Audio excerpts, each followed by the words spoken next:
Hello, welcome to Amma's diary. നമുക്ക് പ്രഗ്നൻസിയുടെ 18ാമത്തെ ആഴ്ചയിൽ, അതായത് നമ്മൾ 5ാമത്തെ മാസത്തിലേക്ക് കടക്കുകയാണ്. 5ാമത്തെ മാസത്തിൻ്റെ ആദ്യത്തെ ആഴ്ചയിലേക്ക് എന്താ സംഭവിക്കുന്നത്, അമ്മയിൽ എന്താ സംഭവിക്കുന്നത്, കുഞ്ഞിൽ എന്താ സംഭവിക്കുന്നത്, എന്തെല്ലാം കാര്യങ്ങളാണ് ശ്രദ്ധിക്കേണ്ടത് എന്ന് നോക്കിയാലോ. ഈ 18ാമത്തെ ആഴ്ചയ്ക്ക് ആകുമ്പോഴേക്കും വയറ് ഭയങ്കരമായിട്ട് വലുതായിട്ടുണ്ടാവും. അതുകൊണ്ട് തന്നെ ഉറക്കത്തിൽ ഭയങ്കര അസ്വസ്ഥതകളൊക്കെ കൂടി വരുന്ന സമയമാണ് ഇത്. പിന്നെ കുഞ്ഞിന് ഭയങ്കര വലിയ സൗണ്ടുകളൊക്കെ കേൾക്കാൻ പറ്റും. കുഞ്ഞിൻ്റെ ഭാരം എന്ന് പറയുന്നത് ഏകദേശം ഒരു 150 ഗ്രാമോളം വരും. നീളം എന്ന് പറയുന്നത് ഒരു 6 ഇഞ്ചോളം വരും. നമുക്കൊരു എക്സാമ്പിൾ പറയാമെന്നുണ്ടെങ്കിൽ ഒരു ക്യാപ്സിക്കം മുളകിൻ്റെ വലിപ്പത്തിലേക്ക് കുഞ്ഞിപ്പോൾ എത്തിയിട്ടുണ്ടാവും. നമുക്കിനി അമ്മയിൽ എന്താ സംഭവിക്കുന്നത് എന്ന് നോക്കാം. അമ്മയുടെ ആദ്യത്തെ ഗർഭധാരണം അല്ലെങ്കിൽ ഫസ്റ്റ് പ്രഗ്നൻസി ഒക്കെ ആണെന്നുണ്ടെങ്കിൽ ആർക്കും മുൻപരിചയമൊന്നും ഇല്ലല്ലോ കുഞ്ഞിനെ ഗർഭം ധരിച്ച ആദ്യത്തെ പ്രഗ്നൻസി എന്ന് പറയുമ്പോൾ. അതുകൊണ്ട് തന്നെ കുഞ്ഞിൻ്റെ ചലനമൊക്കെ അറിയാൻ പറ്റുന്നുണ്ടാവില്ല എന്ന് പറഞ്ഞു നമ്മൾ കഴിഞ്ഞ ആഴ്ചയിൽ. അപ്പോൾ അങ്ങനെ അറിയാൻ പറ്റാത്തവരാണെന്നുണ്ടെങ്കിൽ ആരും വിഷമിക്കേണ്ട, ഈ ആഴ്ച മുതൽ നിങ്ങൾക്കത് അറിയാൻ പറ്റും. അതുകൊണ്ട് തന്നെ ഫസ്റ്റ് പ്രഗ്നൻസിയിലൊക്കെ ഫസ്റ്റ് കുഞ്ഞിൻ്റെ അനക്കം എന്ന് പറയുന്നത് പറഞ്ഞറിയിക്കാൻ പറ്റാത്തൊരു സന്തോഷത്തിലൂടെ ആയിരിക്കും നിങ്ങൾ ഈ സമയം കടന്നു പോകുന്നുണ്ടാവുക എന്ന് എനിക്കറിയാം. എനിക്കും അത് എക്സ്പീരിയൻസ്ഡ് ആണ്. അതുകൊണ്ട് പിന്നെ ചിലർക്കൊക്കെ ഈ സമയത്ത് തലയ്ക്ക് ഭാരക്കുറവ്, തലകറക്കം ഒക്കെ ഈ ആഴ്ചയിൽ അനുഭവപ്പെട്ടു എന്ന് വരാം. പിന്നെ അതുപോലെ നിങ്ങളുടെ വെജൈനിൽ കൂടെ അല്ലെങ്കിൽ യോനിയിൽ കൂടെ നിങ്ങളുടെ യോനി സ്രാവം ഉണ്ടാവാൻ സാധ്യതയുണ്ട്. എനിക്കൊക്കെ ഉണ്ടായിരുന്നു. ഇത് സാധാരണ നിലയിൽ വെളുത്ത കളറിലായിരിക്കും കാണാൻ പറ്റുക. ഇത് പ്രസവം വരെ ഉണ്ടാവും. ഇതിങ്ങനെ കുറച്ച് കൂടി വരുന്നതായിട്ട് നിങ്ങൾക്ക് കാണാൻ പറ്റും. ഇത് വരുന്നുണ്ടല്ലോ എന്ന് വിചാരിച്ച് നിങ്ങൾ ടെൻഷൻ അടിക്കേണ്ട ആവശ്യമില്ല. ഇത് സാധാരണയായിട്ടുള്ള കാര്യമാണ്. നിങ്ങൾക്കിപ്പോൾ ഈ ഞാൻ പറഞ്ഞു വെള്ള കളറായിരിക്കും കാണാൻ പറ്റുന്നുണ്ടാവാന്ന്. വെള്ള കളറിന് പകരം വേറെ ഏതെങ്കിലും colour, light brown colour, red colour, green colour, അങ്ങനെ ബ്ലാക്ക് കളറ്, ഇങ്ങനെ ഏതെങ്കിലും വേറെ കളർ കാണാൻ പറ്റുന്നുണ്ടെങ്കിൽ എത്രയും പെട്ടെന്ന് ഒന്ന് ഡോക്ടറെ അടുത്ത് കൺസൾട്ട് ചെയ്യേണ്ടത് അത്യാവശ്യമാണ്. നമുക്കിനി കുഞ്ഞിൽ എന്താ സംഭവിക്കുന്നത് എന്ന് നോക്കിയാലോ. കുഞ്ഞിൻ്റെ കണ്ണുകളൊക്കെ മുഖത്തിൻ്റെ യഥാർത്ഥമായ സ്ഥാനത്തേക്ക് എത്തിച്ചേരാൻ പോവുകയാണ് ഈ ആഴ്ചയോട് കൂടിയിട്ട്. ഈ 18ാമത്തെ ആഴ്ചയോട് കൂടി കണ്ണുകൾ മുൻവശത്തേക്ക് നീങ്ങുകയും അതുപോലെ തന്നെ റെറ്റിനയിലേക്ക് പ്രകാശത്തെ തിരിച്ചറിയാനുള്ള കഴിവും ഈ ആഴ്ചയോടുകൂടി കൈവരുകയാണ് കുഞ്ഞിന്. നമ്മൾ കഴിഞ്ഞ ആഴ്ചയിലൊക്കെ പറഞ്ഞു കൈൻ്റെയും കാലിൻ്റെയും ഒക്കെ വിരലുകൾ അല്ലെങ്കിൽ ഫിംഗേഴ്സൊക്കെ രൂപപ്പെടാനായിട്ട് തുടങ്ങിയിട്ടുണ്ടെന്ന്. പക്ഷേ ഈ 18ാമത്തെ ആഴ്ചയോട് കൂടി അതെല്ലാം ഡെവലപ്പായി കഴിഞ്ഞിട്ടുണ്ട്. അപ്പം ഇനി കൈൻ്റെയും വിരലിൻ്റെയും ഒക്കെ ഡെവലപ്മെൻറ്റ് കഴിഞ്ഞ് കഴിഞ്ഞാൽ പിന്നെ അതിൻ്റെ ഉള്ളിലെ കുറച്ച് രേഖകളും മുദ്രകളും ചുളിവും ഒക്കെ രൂപപ്പെടാനായിട്ട് ഈ ആഴ്ച തുടങ്ങുന്നുണ്ട്. ഈ ആഴ്ച കുഞ്ഞിനോട് നിങ്ങൾക്ക് നന്നായി സംസാരിച്ച് തുടങ്ങാം. കാരണം എന്താണെന്ന് വെച്ച് കഴിഞ്ഞാൽ കുഞ്ഞിനിപ്പോൾ നന്നായി കേൾക്കാൻ പറ്റും. അതുകൊണ്ട് തന്നെ നിങ്ങൾ നല്ലപോലെ കുഞ്ഞിനോട് ഇൻട്രാക്റ്റ് ചെയ്യണം. നിങ്ങളിപ്പോൾ ചിന്തിക്കും, ഞാൻ എന്തിനാ കുഞ്ഞിനോട് സംസാരിക്കുന്നത്, ഞാൻ സ്വന്തം വയറിനോടല്ലേ സംസാരിക്കുന്നത്. നിങ്ങളുടെ ഉള്ളിൽ വളർന്ന കുഞ്ഞിൻ്റെ അടുത്താണ് നിങ്ങൾ സംസാരിക്കാൻ പറഞ്ഞത്. പക്ഷെ അത് എന്തിനാ അങ്ങനെ ചെയ്യുന്നേ എന്നൊക്കെ നിങ്ങൾ ചിന്തിക്കുന്നുണ്ടാവും. അതെന്തിനാന്ന് വെച്ച് കഴിഞ്ഞാൽ നിങ്ങളുടെ കുഞ്ഞിൻ്റെ ഇൻട്രാക്റ്റീവ് പവർ കൂടാൻ വേണ്ടിയിട്ടാണ് നിങ്ങളുടെ അടുത്ത് സംസാരിക്കാൻ വേണ്ടി പറയുന്നത്.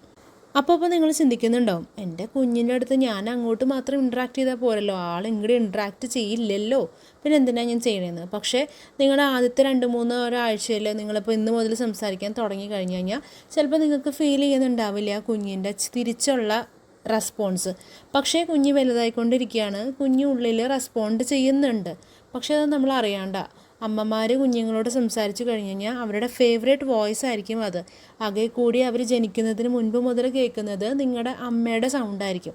അപ്പോൾ നിങ്ങൾ സംസാരിക്കുകയാണെന്നുണ്ടെങ്കിൽ നിങ്ങൾ അല്ലെങ്കിൽ ഒരു പാട്ട് പാടിക്കൊടുത്താൽ മതി. ഏറ്റവും ഒരു പാട്ട്, നിങ്ങൾക്ക് ഇഷ്ടമുള്ളൊരു പാട്ട് നിങ്ങൾ പാടിക്കൊടുക്കുക.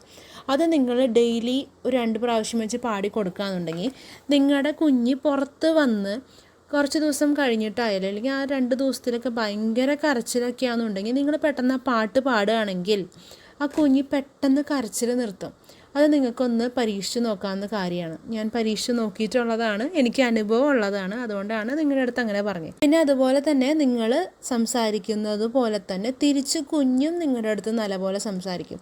എന്ന് വെച്ച് കഴിഞ്ഞാൽ ഇപ്പോൾ കുഞ്ഞിൻ്റെ അടുത്ത് അമ്മ ഭക്ഷണം കഴിച്ചു, അപ്പോൾ കൊച്ചിനത് ഇഷ്ടമായോ എന്നൊക്കെ ചോദിക്കുമ്പോൾ ഒന്നല്ലെങ്കിൽ കുഞ്ഞ് അനങ്ങും, ഇല്ലെങ്കിൽ കുഞ്ഞൊന്ന് കൈ പഞ്ച് ചെയ്യും, എന്തെങ്കിലുമൊക്കെ കുഞ്ഞ് ഉള്ളിൽ അനങ്ങുന്നതായിട്ട് നമുക്ക് ഫീൽ ചെയ്യാൻ പറ്റും.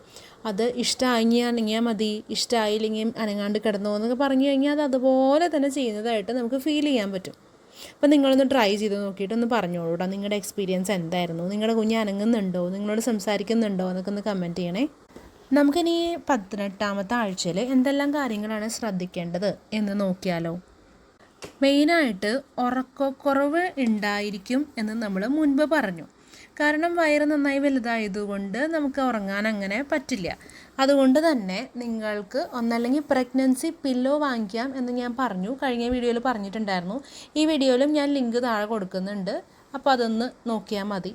നിങ്ങൾക്ക് പ്രഗ്നൻസി പില്ലോ വാങ്ങിക്കാനുള്ള കാശുണ്ടെങ്കിൽ മാത്രം വാങ്ങിച്ചാൽ മതി. കാരണം ഈ പ്രഗ്നൻസി ജേർണി തീർന്നു കഴിഞ്ഞ് കഴിഞ്ഞാൽ പിന്നെ നിങ്ങൾക്ക് പില്ലോ ശരിക്കും വേസ്റ്റാണ്. അത് കെട്ടിപ്പിടിച്ച് കിടന്നുറങ്ങുന്ന ആൾക്കാരൊക്കെ ഉണ്ടാവാം, പക്ഷേ എന്നാലും എൻ്റെ ഒരു അഭിപ്രായത്തിൽ അത് ശരിക്കും നമ്മൾ കെട്ടിപ്പൂട്ടി എടുത്ത് എവിടെയെങ്കിലും വെക്കുകയുള്ളൂ, അടുത്ത പ്രഗ്നൻസിക്ക് ഉപയോഗിക്കാമെന്നോ അങ്ങനെ എന്തെങ്കിലുമൊക്കെ പറഞ്ഞ് നമ്മൾ അങ്ങനെ വെക്കുകയുള്ളൂ. പക്ഷേ ശരിക്കും അത് വേസ്റ്റാണ്. അപ്പം നിങ്ങൾക്ക് നല്ല കട്ടിയുള്ള തലോണ ഉണ്ടെന്നുണ്ടെങ്കിൽ അത് വെച്ച് നിങ്ങൾക്ക് ക്രമീകരിക്കാം. ഞാനിപ്പോൾ സ്ക്രീനിൽ ഫോട്ടോ കൊടുത്തിട്ടുണ്ട്. തലോണ കറക്റ്റായിട്ട് എവിടെയാണ് വെക്കണ്ടേ എന്നുള്ളത് കുറേ പേർക്ക് കൺഫ്യൂഷൻ ഉണ്ട്. എൻ്റെ സമയത്ത് എനിക്കും നല്ല രീതിയിൽ കൺഫ്യൂഷൻ ഉണ്ടായിരുന്നു, എങ്ങനെ തലോണ വെക്കണ്ടേ. പലരും കാലിൻ്റെ ഇടയിൽ വെച്ച് കഴിഞ്ഞാൽ ഉറങ്ങാൻ പറ്റും സുഖമായിട്ടെന്നൊക്കെ പറയുന്നുണ്ട്, പക്ഷേ എങ്ങനെയാണ് വെക്കണ്ടേ എന്നെല്ലാം എനിക്കും നല്ല രീതിയിൽ കൺഫ്യൂഷൻ ഉണ്ടായിരുന്നു. അപ്പോൾ ഞാനതിൻ്റെ ഫോട്ടോ കറക്റ്റായിട്ട് കൊടുക്കുന്നുണ്ട്. നമ്മുടെ നല്ലൊരു കട്ടിയുള്ള തലോണ എടുക്കുക. ആ തലോണ അല്ലെങ്കിൽ കട്ടി കുറഞ്ഞ് നിങ്ങൾക്ക് എങ്ങനെയാണോ സുഖം തോന്നണേ അതുപോലത്തെ ഒരു തലോണ എടുക്കുക. തലോണ എടുത്തിട്ട് നമ്മുടെ ഇടതുവശം ചേർന്ന് കിടക്കുന്നതാണ് എപ്പോഴും നല്ലത്. അപ്പോൾ എങ്ങനെയൊന്ന് ട്രൈ ചെയ്ത് നോക്ക്. നിങ്ങളുടെ ഉറക്ക പ്രശ്നം ഒന്ന് കുറയാൻ സാധ്യതയുണ്ട്. നിങ്ങൾക്കപ്പോൾ സുഖമായിട്ട് ഉറങ്ങാൻ പറ്റാൻ സാധ്യത കൂടുതലാണ്. അതുപോലെ പ്രഗ്നൻസി പില്ലോ ആണെന്നുണ്ടെങ്കിലും അത് യൂസ് ചെയ്യാനായിട്ടുള്ളതും ഞാനിതിൻ്റെ കൂടെ കൊടുത്തിട്ടുണ്ട്. അപ്പോൾ അത് ഏതാണെന്ന് വെച്ചാൽ നിങ്ങളതിനനുസരിച്ച് വാങ്ങിച്ച് യൂസ് ചെയ്തോ. ലിങ്ക് ഞാൻ താഴെ കൊടുക്കുന്നുണ്ട്, ഡിസ്ക്രിപ്ഷനിൽ നോക്കിയാൽ മതി. ഇനി ഗർഭിണിയായ സ്ത്രീക്ക് തലകറക്കവും ക്ഷീണവും ഒക്കെ കൂടുതലായിട്ട് അനുഭവപ്പെടുന്നവരുണ്ടാവാം ചിലർക്ക്.